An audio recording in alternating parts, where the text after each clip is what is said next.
Another major subsistence base which provided for the needs, because all the needs could not be fulfilled locally. Some were procured from nearby sites, and whereas some luxury goods were procured from far off regions. The development of trade and commerce in IVC is also attributed to its favorable geography, consisting of rivers, tributaries, vast coastline, and mountain passes in the northwest, along with a ready made and existing nomadic herder community which was ready to carry goods to far flung areas. So we find that this trade was both inland and external. So internal trade was mainly associated with land trade. So it was land trade, and it was to some extent riverine trade also. So it was land trade and river trade. So essential goods for consumption, say food, or raw materials for crafts, for making tools, they were the goods which were traded internally. Rural urban linkage, agricultural goods, raw materials, all of them were supplied by a merchant class. In the absence of coin, there was possibly the barter system. However, historians have also said that on some occasions, seals were also used as currency. And the transport for internal trade was through wheeled carts. How do we know about that? Through the terracotta images, bronze model of a wheeled cart. River boats have been depicted on seals, and we have a terracotta ship model from Lothal as well. So what did we procure? What were the goods like? Gold from the Kolar mines in Karnataka, rice from Banawali in Rajasthan, copper from Khetri mines, cotton from Lothal and Sindh, seashell from Gujarat coasts, tin from Haryana, lead and zinc from Rajasthan. And there is also reference of a semi-precious stone known as lapis lazuli. So this colored semi-precious stone was procured from Afghanistan. This was much in demand to be incorporated in jewelry, which was in high demand locally, and also to be exported to Mesopotamia. External trade through the land route and through the sea route. If we see the nature of goods being traded between Mesopotamia and Indus Valley, they were mainly luxury goods, such as wine, perfume, silver. They were most important goods. So the very idea which was propounded by historians who were discussing factors responsible for the decline, that decline in trade, external trade was responsible for the fall, for the decline of IVC is unwarranted. So we can see that even from IVC to Mesopotamia, a number of luxury goods were sent. So sea route is because of the vast coastline. Here we can see the image. From the image we can see that how this route, and then the land route. And here with the help of mountain passes, through the mountain passes, they were exported. So Gujarat, Sindh coast, and here through Afghanistan. And in this, there is a place known as Shotugai, which was an important trade post.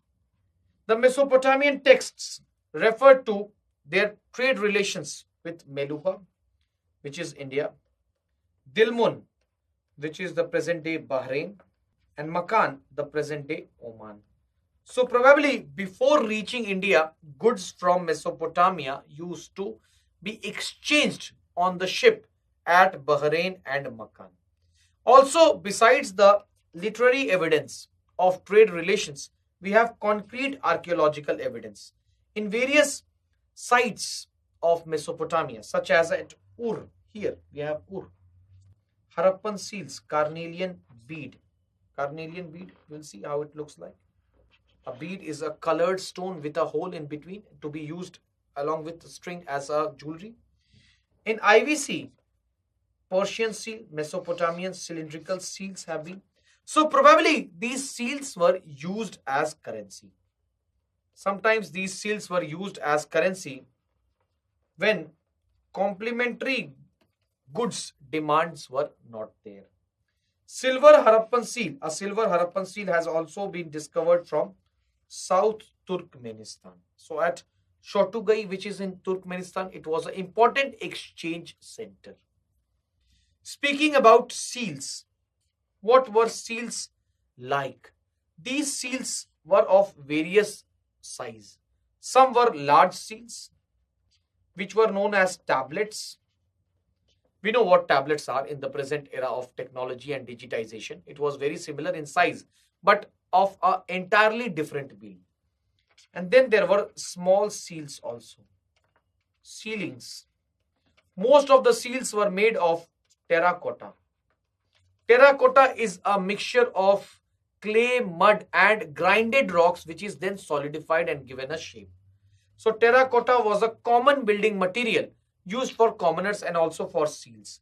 The study of seal provides us with plethora of information, historical information about the Indus Valley. So these seals were mostly made of terracotta, few of statite as well. Now what do we know?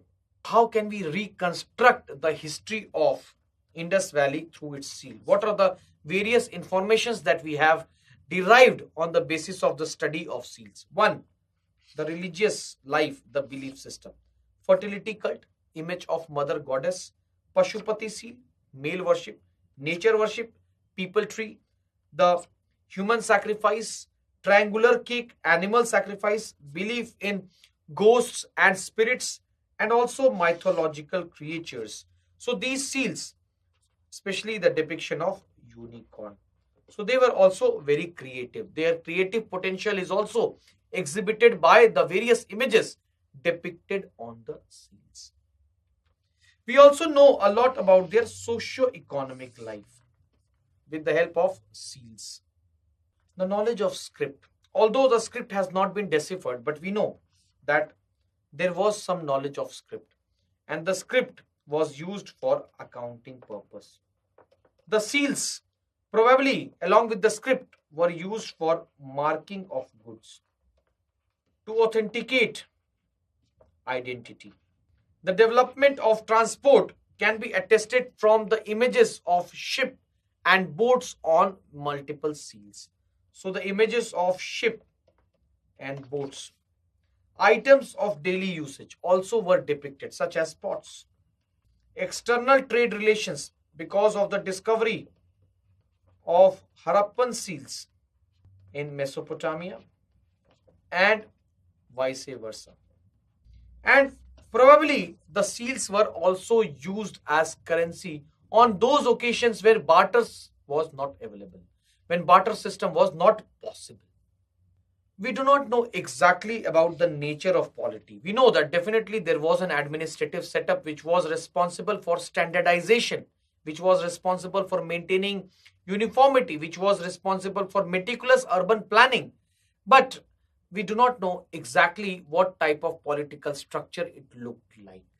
But one thing that we know, that some of the symbols depicted on the seal were used by the political class. Some of the seals were also used by ruling elites with totemic symbols such as the unicorn seal, in which unicorn symbolized a royal insignia or an emblem. So swastika, it was possibly a religious belief for auspiciousness, or it was also a symbol of the ruling class. So we also have swastika, possibly of the ruling class, or it was a symbol of auspiciousness. Script. Unfortunately, the script has not been deciphered. But we find a uniform script. So the script used in Dholavira is the same script used in Mohenjo-daro, is the same one being used in Harappa. So probably there was regulation or common knowledge of writing. Probably because of the uniformity without any major deviation, it also says that it was not used for common purpose. Otherwise, what do we find commonly? That whenever there is common use of any script or language, then regional variations emerged. In the absence of any regional variation in the script, we can say that this script, this common knowledge of writing was only available for the administrative merchant class or the merchant class. We have no knowledge of the level of literacy. It was a logosyllabic script, means every symbol stood for a word. So a symbol stood for a word. There were shorter scripts, there were bigger script. In the case of longer script, it was bostrophodon, means writing from left to right, then right to left, then so it was bostrophodon also. A lot of comparative analysis have been made between the IVC script and the Mesopotamian script. Earlier, there was a common view that the IVC script has been derived from the Mesopotamian script. But because of large differences between IVC script and Mesopotamian script, the idea of borrowing of script from Mesopotamia has been altogether dropped. In fact, differences such as the nature of symbols, such as even the number of symbols. So here in IVC, we have as many as 420 symbols. We have 420, whereas in Mesopotamian, we have as less as 70 to 80. The only commonality is both are quasi-pictographic. Means apart from the symbols, sometimes we have images also. So the only similarity is that both are quasi-pictographic.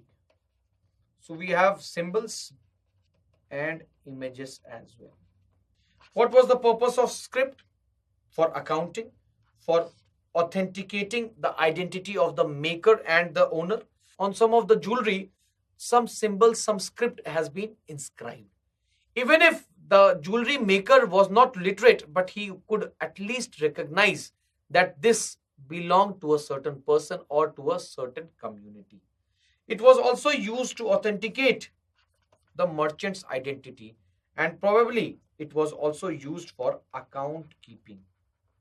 There is a version that if they used to keep accounts on palm leaves, as it is done even in the present day India, then these palm leaves would have decomposed over the years.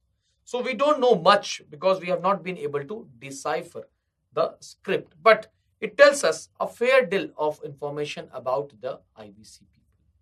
Weights and measures. Standard uniform system of weights and measures facilitated trade. Some of these weights also are being used, not exactly in the same form, but in some varied form in the present day rural areas. So standard measuring techniques helped also in architecture. So these were two of the very important use of weights and measures. So which was standardized across IVC sites. And then they also had shell scales for measuring angle. The weights were binary at the lower level and decimal at higher level. Some even say that the weights were in multiplication of 16. So what we can say, what we can marvel is that how meticulous, how advanced they were, especially in their mathematical, architectural and measurement based knowledge as well. Beginning from 1900 BC, trends or traits of decline of Indus Valley began to set in. Historians over the years, on the basis of various findings and some assumptions, have come out with various theories, and the theories keep adding on. In fact, even last year, the monsoon failure theory was reiterated. Let us understand what went wrong with a civilization which was utilitarian in terms of its resource use, which had a diverse subsistence base, and which was not fraught from civil strife or wars. How did it fall, and what accounted for the out-migration for a land which promised a lot in terms of its resource base? The first view, Aryan invasion, that Aryans came and they destroyed the sites, many of the urban sites. Now, let me tell you in the beginning that these theories do not talk about the decline of all the sites, but most of them pertain to one or few of the sites. So, for example, with respect to Aryan invasion, the theory that Aryans came, they destroyed, they massacred these helpless, these innocent people because of their poor war preparedness is due to certain literary evidences or certain literary references. It is not out of a figment of imagination that this theory came up. In Rig Veda, Indra is Lord Indra is referred to as Purandar. Purandar, destroyer of forts. Probably historians took it in a way that Indra destroyed the canals and dams which was used to stop, to obstruct the flow of river. Because in Hindu mythology, a river is also known as aviral, something that continuously flows. So anything or anyone who obstructs the natural flow of a river is doing adharma. So here, on the basis of this, certain historians they inferred that probably the some of the sites were destroyed and massacred by the Aryans. Also, the reference in Rig Veda of a place known as Haryu Priya, which roughly translates to Harappa, as a place inhabited by spirits, gives us a inkling that probably they came at around a time when the population was already declining. Now, this theory, although it promises a lot on the literary front, on archaeological front, it fails. Why? Because of 250 years gap. 250 years gap between the decline, 750, and the arrival of Aryans. And also, no commonality between, in terms of tangible materials, in terms of IVC people and Aryans. Because of this Aryan invasion theory is no longer acceptable. The proponents of Aryan invasion also point to an important archaeological evidence. In Mohenjo-daro, there is a tragedy site in which 13 skulls with wounds on their head have been found. Later on investigation, it was found that the wounds on head, they healed later on. So they were not fatal. So again, this theory has also been repudiated. It has been rejected. Recurring floods, something that was highly possible, very likely, in spite of all the disaster management arrangements that they had made.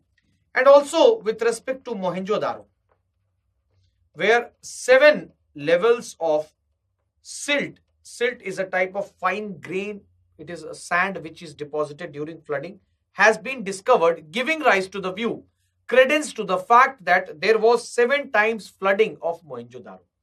Even if this view is correct, it is not applicable for other sites. How would you account for the decline of Lothal? How would you account for the decline of Dholavira, Chanudaro? So, if this theory was correct, it was only applicable to certain sites located immediately in the vicinity of a river. Shifting course of river Indus. This led to both flooding and also water scarcity. It is a common knowledge that due to plate tectonics, over a period of time, Indus has been shifting towards west. Earlier, it used to drain in the Gulf of Kambat, later in the Gulf of Kutch, and much later in the Arabian Sea. So there was eastward shifting due to plate tectonics. Again, even if it is true, it is not applicable to all the sites. Drying up of river Saraswati, something that we have already discussed. The recent finding of IIT Kharagpur. Ecological imbalance theory. Now let me tell you, the ecological imbalance theory is the most applicable theory which applies to most of the sites. It explains for the out migration. What is the ecological imbalance? One thing that stands out as a limitation also, that during the course of mature Harappan phase or even during the proto-urban phase, no major technological breakthrough happened. So whatever were the means of irrigation, it continued for a long time. And slowly, because of increasing demand of a exploding population, they overconsumed the available natural resource. For example, because of the increasing demand of food, the number of cropping cycles increased, because of which groundwater started depleting. Because of the increasing size of animal husbandry, the domesticated pit, the pasture land, the demand for pasture land was met by clearing of forests. So we see a classical case of desertification and deforestation. So because of all this, over a period of time, there was a supply and demand gap. And this, when the available resource was unable to fulfill the demand, there was out migration to nearby regions. Monsoon failure theory. It has been said by some of the climate scientists that from 2000 BC, in fact, a bit earlier, there was a decline in monsoon. There was eastward shift of monsoon. So all these factors, leaving aside the Aryan invasion theory, which has been completely rejected, all these theories apply for some of the sites with the ecological imbalance theory as being the most comprehensive theory explaining for the decline of a number of urban sites and also village community in Indus Valley. Even after its decline, the legacy of Indus Valley remains to this day. What is the legacy? The legacy is in terms of the ideas, the practices, the rituals, the belief system. Urban planning. Even today, in the cities, we see grid-based distribution. We see network of drainage pattern, network of drains. We have rectangular soaking pits. We have emphasis on rainwater harvesting. The posh areas are gated communities. Socioeconomic hierarchy is seen also today in the form of spatial distribution of the houses. It is no longer a wonder that in all the major cities of India, the southern component is the posh one. So, because of better resources at its disposal. Burial system. Joint burials have been found. So, today we have symmetry. Joint burials were to save place of burial and also it also symbolized family proximity. Standards, weights and measures, especially the metric system which is used all over the world. Use of seal for authentication which no longer famous today but has been in use in the postal system, especially before the arrival of the digital era. Swastika symbol. Later it was incorporated in Vedic fold and also in Buddhism as well as an important sign. And swastika, this was a major symbol used by the Nazis during World War II. Fertility cult, Mother Earth. We have still a very important practice. We have reference to Annapurna, Shakambari. So, worship of Rudra in the later times, Proto Shiva, horned deity, fire cult, fire altars, especially in the Vedic age, and bullock carts, boats, and ship used in the later times as well. So we can say that the legacy of the Indus Valley is very rich, not only in terms of tangible, but also in terms of beliefs, rituals, and the assumptions, some of which is practiced, seen even today. Now let us understand what type of questions have been asked over the years in UPSC prelims examination. Which of the following was not represented on the seals of the terracotta art in the Harappan culture? So, cow. It is cow because the cow became a popular animal during the Vedic age.